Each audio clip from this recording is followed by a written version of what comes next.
നമസ്കാരം. എല്ലാ സുഹൃത്തുക്കൾക്കും പി എസ് സി റാങ്ക് മേക്കേഴ്സിൻ്റെ പെർഫെക്റ്റ് ആൻസർ സെഷനിലേക്ക് ഹൃദ്യമായ സ്വാഗതം. ഈ സെഷനിൽ നമ്മൾ ഡിസ്കസ് ചെയ്യുന്നത് പി എസ് സി ഈ അടുത്തിടയ്ക്ക് നടത്തിയ പരീക്ഷകളുടെ ജി കെ പാർട്ടാണ്. കൂടുതലും ടെക്നിക്കൽ പരീക്ഷകളുടെ 20 ജി കെ പാർട്ടുകളാണ് നമ്മൾ ഡിസ്കസ് ചെയ്യുന്നത്.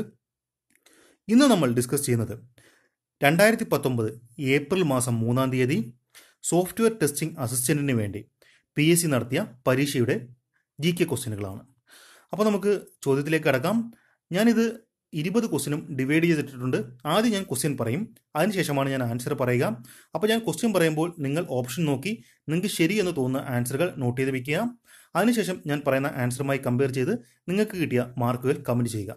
അപ്പോൾ നമുക്ക് ഒന്നാമത്തെ ചോദ്യത്തിലേക്ക് പോകാം. ഒന്നാമത്തെ ചോദ്യം എന്ന് പറയുന്നത് സ്റ്റാച്യു ഓഫ് യൂണിറ്റി അത് സ്ഥിതി ചെയ്യുന്നത് എവിടെ? സ്റ്റാച്യു ഓഫ് യൂണിറ്റി സ്ഥിതി ചെയ്യുന്നത് എവിടെ എന്നുള്ളതാണ് ഒന്നാമത്തെ ചോദ്യം. ഗുജറാത്താണോ, ഡൽഹിയാണോ, പഞ്ചാബാണോ, കൽക്കട്ടയാണോ? രണ്ടാമത്തെ ചോദ്യം എന്ന് പറയുന്നത് first I donation village in Kerala. കേരളത്തിലെ ആദ്യത്തെ ഐ ഡൊണേഷൻ വില്ലേജ് ഏതാണ്? പാമ്പാടിയാണോ, ആമ്പല്ലൂരാണോ, ചെറുകുളത്തൂരാണോ, പൂപ്പാറയാണോ? മൂന്നാമത്തെ ചോദ്യത്തിലേക്ക് നമ്മൾ പോവുകയാണ്. സിറ്റി ഓഫ് വിൻഡ് എന്നറിയപ്പെടുന്ന സിറ്റി ഏത്? ലണ്ടൻ ആണോ, ലിസ്ബൺ ആണോ, ചിക്കാഗോയാണോ, റോമാണോ? അപ്പോൾ ഈ 3 ക്വസ്റ്റ്യൻ്റെ ആൻസർ ഞാൻ ഇപ്പം തന്നെ പറയുന്നതായിരിക്കും. അപ്പോൾ നിങ്ങൾ ഈ ക്വസ്റ്റ്യനുകളുടെ ആൻസർ നോട്ട് ചെയ്ത് വെച്ചിട്ടില്ലെങ്കിൽ വീഡിയോ ഒന്ന് പോസ് ചെയ്തിട്ട് നോട്ട് ചെയ്ത് വെക്കുക. നോട്ട് ചെയ്ത് കഴിഞ്ഞിട്ടുണ്ടെങ്കിൽ കണ്ടിന്യൂ ചെയ്യുക. അപ്പോൾ നമുക്ക് ആൻസറുകളിലേക്ക് കടക്കാം. ഒന്നാമത്തെ ക്വസ്റ്റ്യൻ എന്തായിരുന്നു? സ്റ്റാച്യു ഓഫ് യൂണിറ്റി, ഏകതാ പ്രതിമ എന്ന് നമ്മൾ മലയാളത്തിൽ പറയും. ഓക്കെ, അത് ഏത് സംസ്ഥാനത്താണ് ഉള്ളത്? അത് ഗുജറാത്തിലാണ്. ഇന്ന് ലോകത്തിലെ ഏറ്റവും വലിയ പ്രതിമ ഏതാണെന്ന് ചോദിച്ചാൽ അത് സ്റ്റാച്യു ഓഫ് യൂണിറ്റിയാണ്. അത് 2018 ഒക്ടോബർ മാസം 30-ാം തീയതി നമ്മുടെ പ്രധാനമന്ത്രി ശ്രീ നരേന്ദ്രമോദി രാജ്യത്തിന് സമർപ്പിക്കുകയുണ്ടായി. സർദാർ വല്ലഭായ് പട്ടേലിനോടുള്ള ആദരസൂചകമായിട്ടാണ് ആ പ്രതിമ നിർമ്മിച്ചിരിക്കുന്നത്. അതിൻ്റെ ഡിസൈനറുടെ പേര് കൂടി ഒന്ന് ഓർത്ത് വെച്ചിരിക്കുക. റാം വി സുധർ എന്നാണ് അതിൻ്റെ ഡിസൈനർ. ഞാനിത് ആദ്യമേ ഞാൻ വിചാരിച്ചതാണ് ഇത് ഡിസ്ക്രിപ്റ്റീവായിട്ട് പോകണ്ട എന്നുള്ളത്. പക്ഷേ ഇത് പറഞ്ഞു വന്നപ്പോൾ ഡിസ്ക്രിപ്റ്റീവായി പോയതാണ്. ഇനിയുള്ള ക്വസ്റ്റ്യനുകളെല്ലാം ഞാൻ പെട്ടെന്ന് പറഞ്ഞു പോകുന്നതായിരിക്കും. കാരണം നമ്മൾ 5 മിനിറ്റ്സ് ചലഞ്ചിൽ ഓരോ ക്വസ്റ്റ്യനുകളും വളരെ ഡീപ്പായിട്ട് മുന്നേ പറഞ്ഞിട്ടുള്ളതാണ്. ഈ ചോദിച്ചിരിക്കുന്ന 20 ചോദ്യങ്ങളിൽ ഏകദേശം 12-13 ചോദ്യങ്ങൾ 5 മിനിറ്റ് ചലഞ്ചിൽ ഓൾറെഡി ഡിസ്കസ് ചെയ്തിട്ടുള്ള ചോദ്യങ്ങളും തന്നെയാണ്. അപ്പോൾ രണ്ടാമത്തെ ചോദ്യത്തിലേക്ക് പോകാം. കേരളത്തിലെ ആദ്യത്തെ ഐ ഡൊണേഷൻ വില്ലേജ് ഏതാണ്? അത് ചെറുകുളത്തൂരാണ്. ചെറുകുളത്തൂർ എന്ന് പറയുന്നത് കോഴിക്കോട് ജില്ലയിലാണ് ചെറുകുളത്തൂർ ഉള്ളത്. അതാണ് ഇന്ത്യയിലെ ആദ്യത്തെ ഐ ഡൊണേഷൻ വില്ലേജ്. അത് യഥാർത്ഥത്തിൽ കേരളത്തിലെയാണ്, ഇന്ത്യയിലെ അല്ല. കേരളത്തിലെ ആദ്യത്തെ ഐ ഡൊണേഷൻ വില്ലേജ് ആണ്. കേരളത്തിലെ ആദ്യത്തെ ഓർഗൻ ഡൊണേഷൻ വില്ലേജ് ഏതാണെന്ന് ചോദിച്ചാലും ഈ ചെറുകുളത്തൂർ തന്നെയാണ്. അങ്ങനെയാണ് നമ്മളത് മുന്നേ പഠിച്ചു വെച്ചിരുന്നത്. ഇപ്പോൾ പി എസ് സി ചോദിച്ചത് ഇങ്ങനെയാണ്. ഓക്കെ, അടുത്തത് സിറ്റി ഓഫ് വിൻഡ് എന്നറിയപ്പെടുന്ന സിറ്റി ഏതാണെന്നാണ് ചോദ്യം. അത് ചിക്കാഗോയാണ്. ചിക്കാഗോയാണ് സിറ്റി ഓഫ് വിൻഡ് എന്നറിയപ്പെടുന്നത്. വിവേകാനന്ദൻ ചിക്കാഗോ പ്രസംഗം നടത്തിയത് 1893. ഓർത്ത് വയ്ക്കുക. അടുത്ത നാലാമത്തെ ചോദ്യത്തിലേക്ക് നമ്മൾ പോവുകയാണ്. നാലാമത്തെ ചോദ്യം എന്ന് പറയുന്നത് ദേശസേവിക സംഘം, തിരുവിതാംകൂറിലെ ദേശസേവിക സംഘത്തിൻ്റെ ഓർഗനൈസർ ആരായിരുന്നു? ആര്യ പല്ലമാണോ, എ വി കുട്ടിമാളു അമ്മയാണോ, മേരി പൂനം ലോക്കോസ് ആണോ, അക്കാമ ചെറിയാനാണോ? നാലാമത്തെ ചോദ്യം എന്ന് പറയുന്നത് രാജതരംഗിണി കൽഹാനനാണ് എഴുതിയതെന്ന് നമുക്കറിയാം. അത് എന്തിനെക്കുറിച്ച്, ഏത് സ്ഥലത്തെക്കുറിച്ചിട്ടുള്ളതാണ്? മാൾവയാണോ, പഞ്ചാബാണോ, കാശ്മീരാണോ, രാജസ്ഥാനാണോ? അടുത്ത ആറാമത്തെ ചോദ്യം, ഇന്ത്യൻ കോൺസ്റ്റിറ്റ്യൂഷൻ എന്നാണ് നിലവിൽ വന്നത്? 1 ജനുവരി 1950 ആണോ, 26 ജനുവരി 1950 ആണോ, 15 ഓഗസ്റ്റ് 1947 ആണോ, 16 ഓഗസ്റ്റ് 1947 ആണോ? ഇനി നമുക്ക് ആൻസറിലേക്ക് കടക്കാം.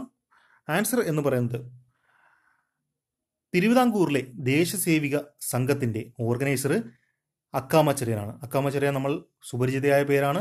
അക്കാമ ചെറിയാൻ എന്താണ്, നമ്മുടെ രാജധാനി മാർച്ച് നടത്തിയത് ആരാണെന്ന് ചോദിച്ചാൽ അക്കാമ ചെറിയാനാണ്. അക്കാമ ചെറിയാനെ കുറിച്ച് വളരെ ഡീപ്പായിട്ട് 5 മിനിറ്റ്സ് ചലഞ്ച് ഞാൻ പറഞ്ഞിട്ടുമുണ്ട്. അപ്പം അഞ്ചാമത്തെ ക്വസ്റ്റ്യൻ, രാജതരംഗിണി എഴുതിയത് കൽഹാനനാണ്. മുന്നേ ഉള്ള പി എസ് സിക്ക് സാധാരണ ചോദിച്ചിരുന്നത് രാജതരംഗിണി എഴുതിയത് ആര് എന്നുള്ളതാണ് ചോദിച്ചിരുന്നത്. അത് കൽഹാനൻ എന്ന് നമ്മളെല്ലാവരും ആൻസറും പഠിച്ചു വെച്ചിട്ടുണ്ടാവും.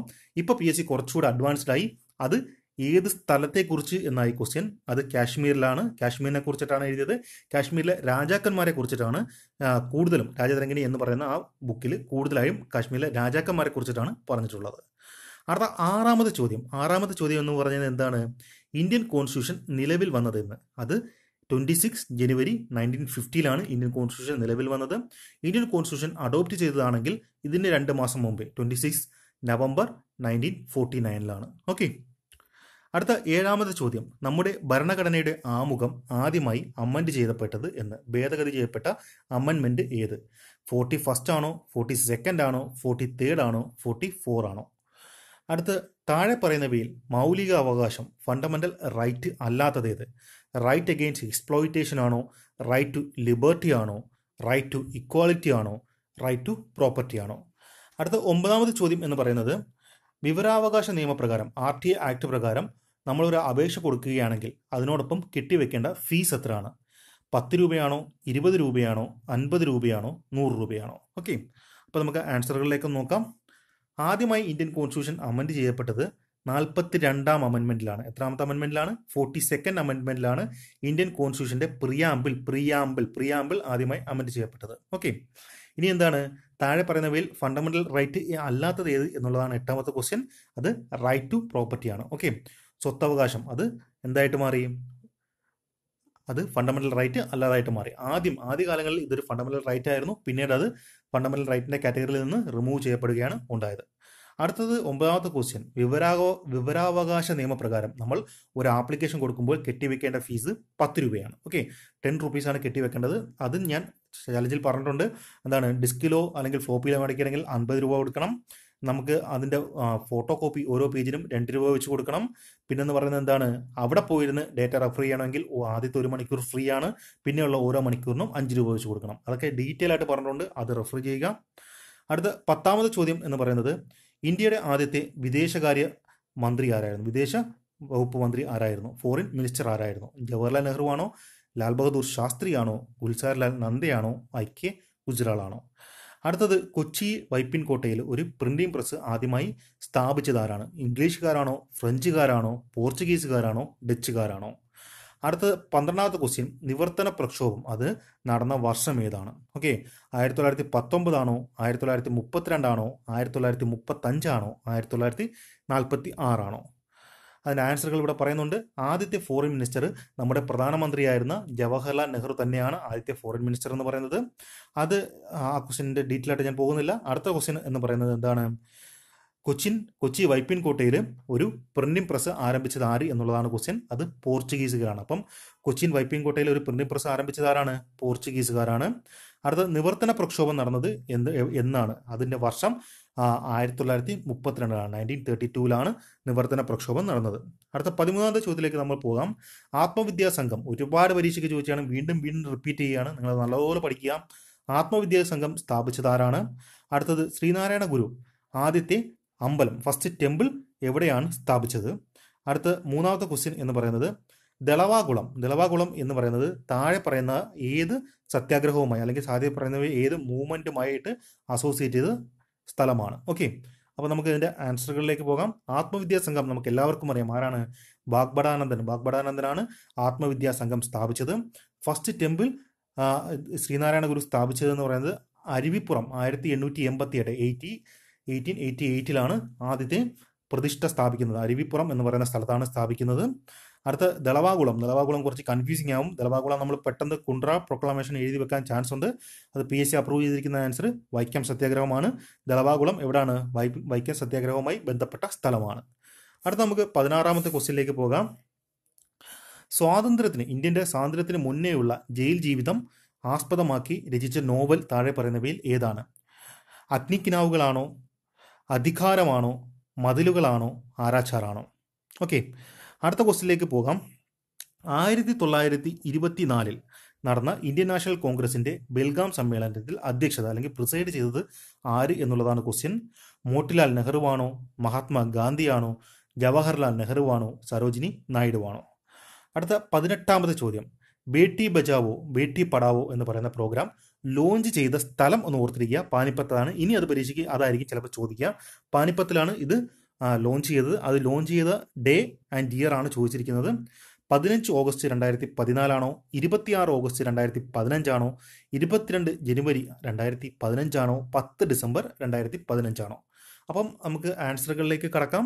ആൻസർ 1ാമത്തെ ചോദ്യം, 16ാമത്തെ ചോദ്യം എന്തായിരുന്നു?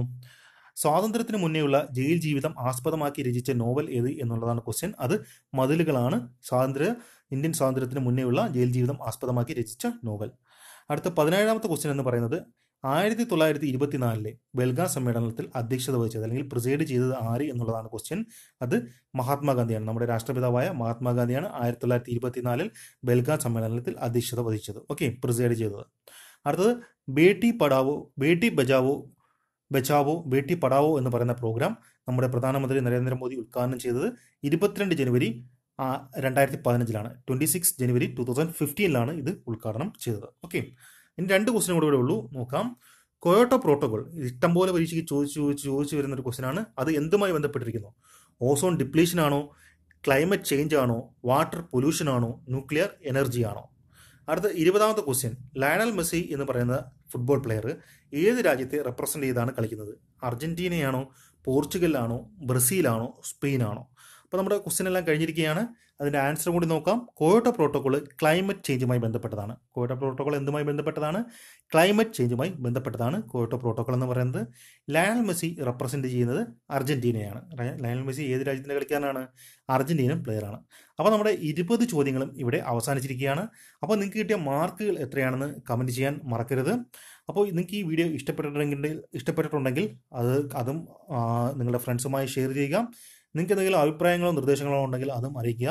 ഇത് ഡിസ്ക്രിപ്റ്റീവായി പോകാത്തതിൻ്റെ കാര്യം, നമ്മൾ 5 മിനിറ്റ്സ് ചലഞ്ചിൽ ഇതിൽ പറഞ്ഞിരിക്കുന്ന ഒട്ടുമിക്ക ക്വസ്റ്റ്യനുകൾ കവർ ചെയ്തത് കൊണ്ടാണ്. അത് വീണ്ടും സമയം കളയേണ്ട എന്ന് വിചാരിച്ച് മാത്രമാണ് ഡിസ്ക്രിപ്റ്റീവായി പോകാത്തത്. അപ്പോൾ ഇത്രയും നേരം PSC റാങ്ക് മേക്കേഴ്സിൻ്റെ പെർഫെക്റ്റ് ആൻസർ സെഷൻ അറ്റൻഡ് ചെയ്ത എൻ്റെ എല്ലാ സുഹൃത്തുക്കൾക്കും നന്ദി അറിയിക്കുന്നു. Thank you so much.